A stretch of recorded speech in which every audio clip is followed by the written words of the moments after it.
So what are some practices and perspectives that you can do to help separate you? How do you put off the former conversation? And how do you be renewed in the spirit of your mind? How do you put on the new man? And there's some quick little things that you can do.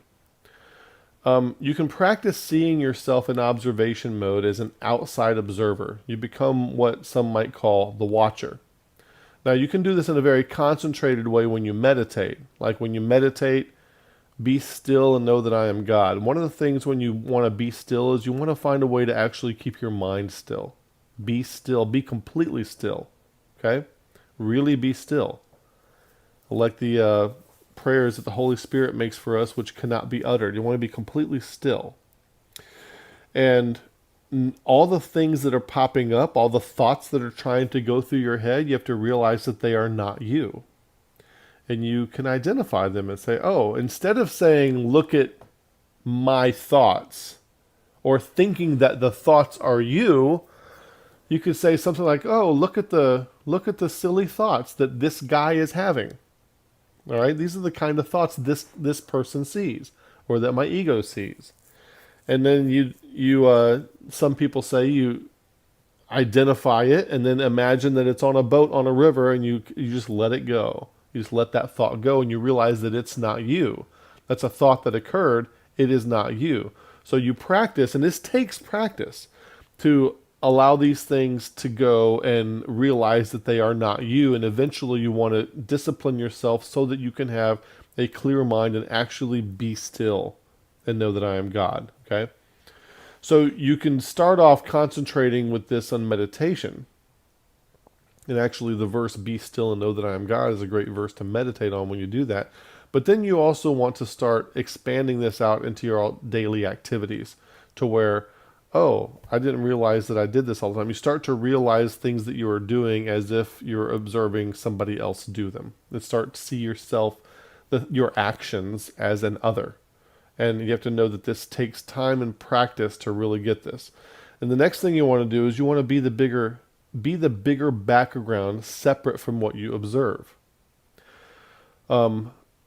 They say if you put a teaspoon of water in a teaspoon of salt in a cup of water, it will be too salty to drink. But if you put a teaspoon of salt in a pond, it will barely make a difference overall.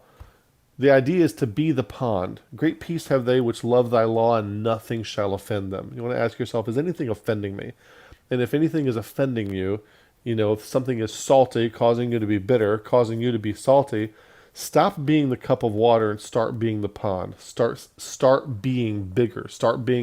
Having that bird's eye view and envisioning that you have some sort of responsibility for the overall well-being of everything in your general geographic area that's going on, something like that, to help you realize how small and petty whatever's happening to your ego at that moment is, and how much it really doesn't matter. Also, you want to expand out, instead of just spatially, you want to expand out in time. Look up into the future, look up into the past, and expand out in time and be all of that as well, and realize that those things, realize the bigger perspective and how these little things in the bigger perspective, really you should not get all wrapped around the axle about them. Great peace have they which love thy law, and nothing shall offend them. I meditate on that verse.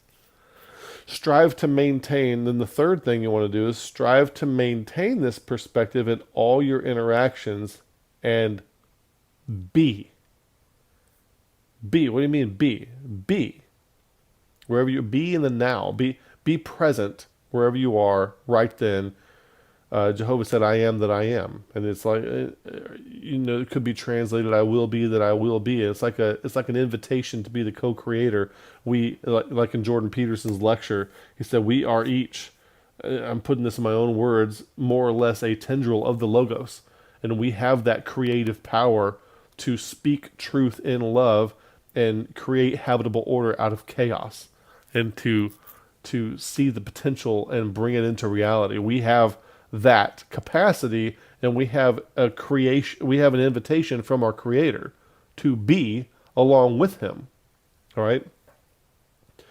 And so as you realize that you are not your actions, you are not all of those things, whenever you interface with other people, part of this perspective is to try to, as best as you can, interface with that part of them to the degree that you can and see them as that part of them and realize how much ego you're dealing with when you're talking to somebody versus how much authentic self is in there.